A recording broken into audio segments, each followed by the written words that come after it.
실정주의 학파에 대해 가지고 설명하도록 하겠습니다. 그래서 우리는 실정주의 학파다라고 했을 때는 파지티비스트 스쿨이다 라고 얘기를 합니다. 즉 디터미네이션이 가장 중요한 핵심 용어다 라고 얘기를 합니다. 그래서 우리는 이제 고전주의와 실정주의를 많이 구별하는데, 고전주의는 일종의 관념론이다 라고 얘기를 합니다. 즉 합리적 인간이라고 했지만 그 합리적 인간이라는 것을 어떻게 과학적으로 증명할 방법이 없습니다. 근데 실정주의 학파에서는 가장 중요한 특징이 결정론인데, 그 결정론을 주장하게 되는 것은 과학적인 방법론을 사용을 했다는 겁니다. 즉 통계를 사용하게 됩니다. 그래서 먼저 범죄 생물학이 있고, 그 다음 범죄 심리학, 그리고 범죄 사회학이 있습니다. 먼저 범죄 생물학을 보게 되면 초기에 이제 생물학파다라고 했을 때는 갈의 골상학이 굉장히 유명합니다. 이 골상학이란 뭐냐면, 우리는 아주 옛날부터 곱상한 생김새를 보고는 천사처럼 생겼다, 혹은 털이 많고 눈매가 사납고 뭐 광대뼈가 튀어났다 그러면 야 저놈 악마처럼 생겼다 라는 얘기를 종종 했습니다. 그래서 이처럼 옛날부터 어떤 사람의 외형적인 모습을 보고 그 사람의 특성을 파악하는 방법이 아주 오래전부터 있었습니다.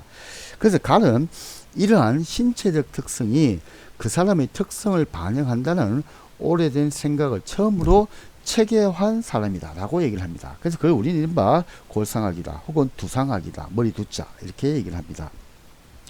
그래서 이렇게 이제 골상학이 그 당시에 굉장히 유행을 하게 됩니다. 그래서 그 갈의 뭐 제자였던 슈프르자임 같은 경우는 이 골상학을 주제로 해가지고 강연과 출판을 하면서 엄청나게 영국하고 미국에 선전을 합니다.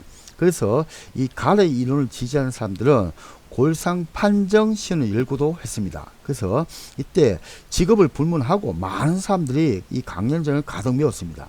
그래서 영국의 경우에 보면 1825년과 1845년 사이에 적어도 200개가 넘는 강연들이 개최되었고, 미국의 경우에는 상업성, 즉 돈하고 굉장히 연관이 되면서 주요 도시마다 이른바 골상학소가 문을 열었습니다. 우리로 말하면 점집 뭐 이런 거나 보면 되는 거죠.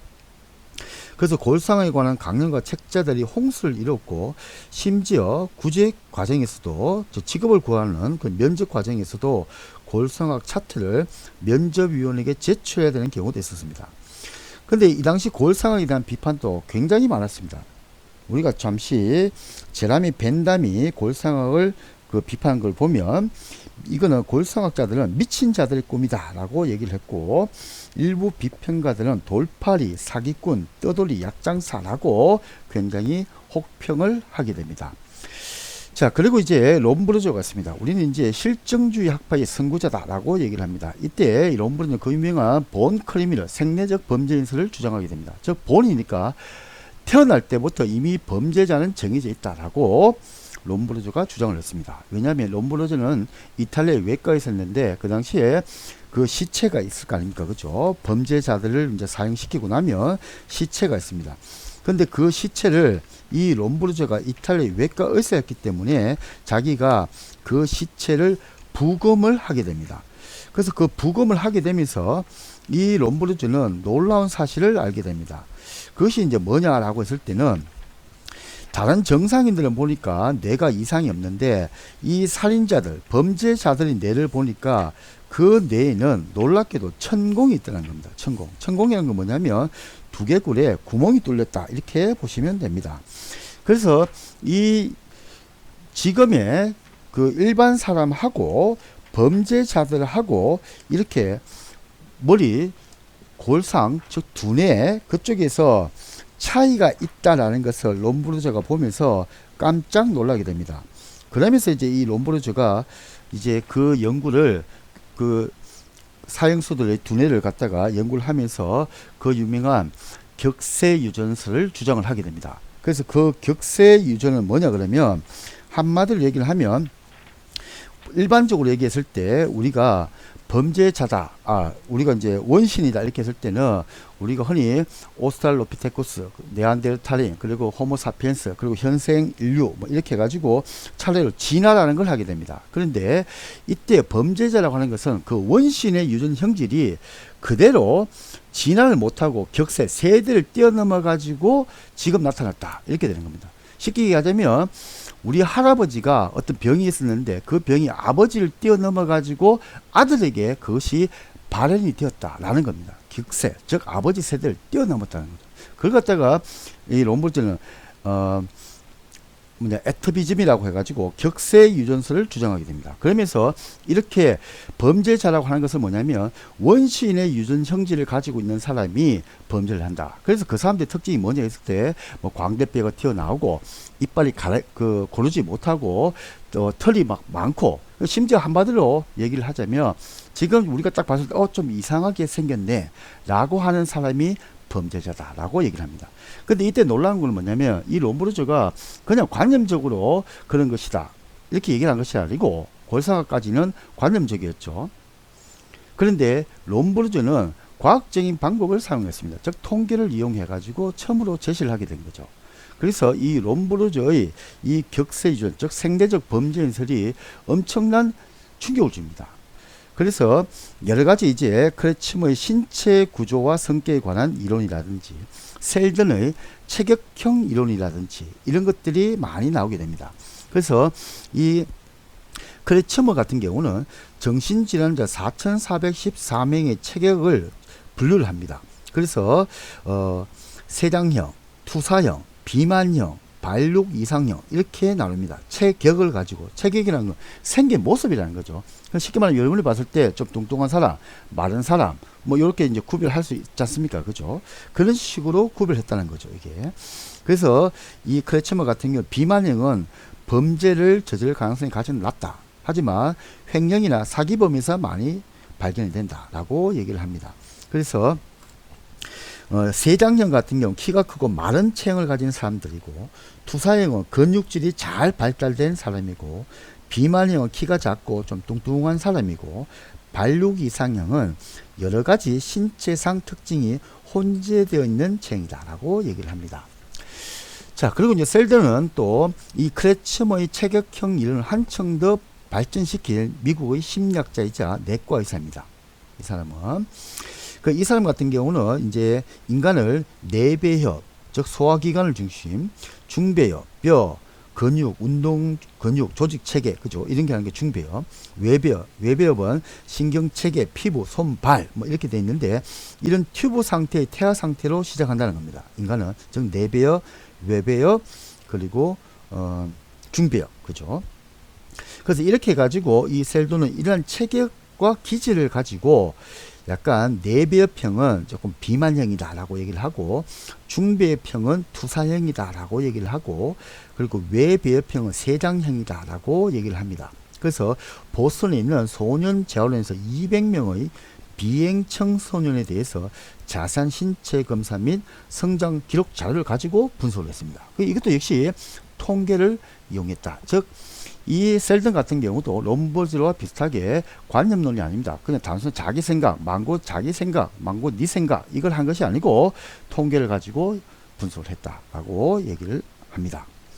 자, 그래서 이런 이제 생물학이 사라진 게 아니고 지금도 이 생물학적 접근이 있습니다. 지금 염색체 이론, 그죠? 특히 클라인펠트 증후군이다라고 얘기를 하는데 우리가 보통 남자는 XY고 여자는 XX입니다. 그죠? 그런데 남자인데 XXY가 있는 거죠. 즉 X가 그죠? X가 하나 더 있는 거죠. 이게. 그때 어떻게 되냐면 남자임에도 불구하고 체형이 마르고 좀 이제 성기 부분이 발달이 좀 작고 여자처럼 좀 가슴이 좀 많이 나오고 뭐 이런 겁니다. 그래서 이런 부분은 우리가 이제 호르몬 주사를 통해 가지고 치유를 하고 있습니다. 또 예를 들면 화학적인 불균형, 그죠? 뭐 영양소, 호르몬 등, 그죠? 그리고 또 환경 오염, 그죠? 생물학과 환경, 뭐 이런 게 있어 갖고도 문제가 지금 많이 되고 있습니다. 자, 이제 두 번째 이제 범죄 심리학입니다. 범죄 심리학은 여러분이 잘 아시는 것처럼 프로이드가 가장 유명하죠. 근데 먼저 이 범죄 심리학 연구는 과거에 생물학적 관점에서 시작이 되었습니다. 그래서 이 생물학적 관점에서 심리학이 좀 영향을 준 연구가 듀크가 연구라든지 또 칼리 칼크의 후손에 대한 연구 뭐 이런 겁니다. 그 칼리 칼크가 좀 재밌는데 쉽게 얘기하자면 이 칼리 칼크라는 사람이 미국의 남북 전쟁이 발발했을 때 민병대원으로 전쟁에 참여를 합니다. 뭐 쉽게 얘기하면 군인으로 참정했다 이렇게 보시면 됩니다. 그리고 난 다음에 이제 정신 이상인 여자하고 관계를 해서 자손이 나오고 그리고 정상인 여자하고 결혼해 가지고 자손이 나오게 됩니다. 그런데 보니까 결론적으로 얘기를 하면 이 정신 이상인 여자하고 관계를 했을 때는 뭐 알코올 중독, 마약 중독 뭐 이런 범죄자가 버글버글하게 나오고, 그리고 정상인 여자하고 결혼했을 때는 의사, 판사, 검사, 뭐 경찰 이런 식으로 아주 훌륭한 사람이 나오다는 거죠. 자손에서. 그래서 이걸 어떻게 하느냐니까, 어떤 이제 범죄학자가 교도소에 갔는데, 그 교도소에 가보니까 특정성을 가진 사람이 교도소에 버글버글 하더라는 겁니다. 그래서 네 성이 뭐냐니까 칼리칼크라는 거예요. 니는 뭐냐 칼리칼크. 그러니까 이른바 삼촌, 조카, 막 가족들이 막 한 군데 있는 겁니다. 이게 교도소에. 그래서 이게 어떤 일이냐 싶어가지고 그 가게를, 칼리칼크라는 가게를 200년에 걸쳐 역추적을 해보니까 그런 현상이 나타난 겁니다. 즉 남자는 정상인데 여자가 정신 이상이다. 그러면 그 자손이 아주 알코올 중독, 마약 이렇게 나오고, 정상인 여자다. 그러면은 의사, 판사, 검사 나오더라는 거죠. 그래서 결국에 범죄자라고 하는 것은 이렇게 유전적으로 이상이 있는 사람이다. 그래서 범죄 생물학에서 주장한 범죄자는 생리적 범죄, 즉 determination, 범죄자는 태어날 때부터 정해져 있다라는 주장을 하게 됩니다. 자, 이제 다시 범죄 심리학, 이제 이런 생물학적 관점이 시작됐지만 사실은 이거는 아주 이제 미미하고, 실제로 중요한 거는 이제 프로이드의 정신분석학 입문, 그죠? 정신분석이죠. 그래서 프로이드는 쉽게 말하면 인간의 무의식을 최초로 발견한 학자입니다. 그래서 인간이라고 하는 것은 의식이 빙산처럼 10% 정도 떠 있고 나머지 90%가 무의식이다 라고 얘기를 하게 됩니다. 그래서 이 conscious라고 하는 의식은 10%밖에 안 되고 나머지 90%가 unconscious 해가지고 unconsciousness, 그죠? 무의식이라는 거죠. 그럼 이거는 이제 뭐냐면, 인간은 경험한 것은 절대 잊지 않는다는 것이 이 프로이드 심리학의 핵심입니다. 예를 들어 가지고 제가 어릴 때 학대를 당했습니다. 아니면 성적인 뜻을 가지고 폭행을 당했습니다. 그러면 제가 그 끔찍한 기억이기 때문에 잊고 싶겠죠. 하지만 어른이 되었을 때 어느 날 제가 쉽게 말하면 이제 스프링으로 보면 됩니다. 스프링이 제가 힘으로 낮에 꽉 누르고 있습니다. 근데 자꾸 이제 누르면 힘드니까 제가 손을 놓아버리는 순간 스프링이 팍 튀어나오지 않습니까? 그걸 이제 프로이드는 무의식의 발현이다라고 얘기를 합니다. 정상적일 때는 제가 갖고 있는 그 어떤 잠재적인 무의식을 스프링을 누르듯이 쫙 누르고 있습니다. 근데 어떤 특정한 조건과 계기가 주어지면, 그 일반적으로 보통 술이죠. 그 술 먹으면은 자기도 모르게 무의식이 튀어나온다는 거죠. 이게. 그래서 그것이 잘못됐을 때 범죄로 간다. 그래서 프로이드는 범죄란 무엇이냐고 했을 때 그런 무의식의 발현이다. 즉 잘못된 무의식이 나타난 것이 나쁘게 나타난 것이 범죄다라고 얘기를 합니다. 그래서 그럼 이 무의식을 어떻게 해결할 것이냐라고 했을 때 이 프로이드는 무의식과의 해오라는 개념을 사용합니다. 그게 뭐냐면, 예를 들어서 제가 꿈을 꿉니다. 그래서 꿈을 꾸는데 거기에 어렸을 때 제가 뭐 좋아했던 여자가 나타납니다. 그래서 너 그때 왜 나를 뭐 발로 찼어? 뭐 이렇게 얘기를 하는 겁니다. 그럼 제가 막 일어나겠죠. 악몽이야 라고 일어납니다. 자, 근데 그 다음에 또 꿈을 꿉니다. 근데 또 나타납니다. 또 그때 왜 나를 발로 찼어? 그러니까 또 제가 악몽이야 일어납니다. 이게 계속 반복이 된다는 거죠. 즉 무의식과 만나지 않으니까 계속 그 무의식이 저를 괴롭힌다는 거죠. 그럼 제가 정신과 치료를 받고 나면 어떻게 하냐면 그 무의식과 만나라라고 얘기를 합니다. 즉 무의식과 해오를 하라는 거죠. 그래서 제가 이제 그 꿈을 꾸는데 나타납니다. 그럼 그때 제가 변명을 합니다. 그때 나도 어렸잖아. 나도 몰랐잖아. 미안하다. 라고 얘기를 합니다. 그럼 이제 다시는 그런 이제 무의식이 나타나지 않는다는 거죠. 그래서 이것이 이제 프로이드의 범죄 심리학에서 얘기하는 여러 가지 무의식과 해오를 하는 방법이다. 라고 얘기를 합니다. 자, 고생하셨습니다.